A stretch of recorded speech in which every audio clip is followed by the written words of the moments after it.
Ito na guys, nilagay ko na. Gusto ko kasi guys sa gulay, yung puro malunggay siya. Wala masyadong sabaw.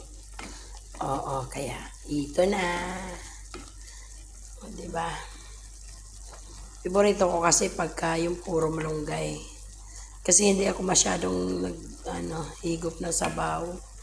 Gusto ko lang yung malunggay. Araw-araw malunggay guys. Tingnan natin kung hindi maubos yung malunggay ni Madam. Magnakaw sa iba, karami naman.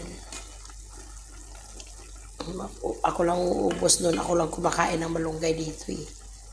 Mga Tagalog naman kasama ko, hindi naman kumakain ng malunggay na puro. Ako lang, mashallah, bansok.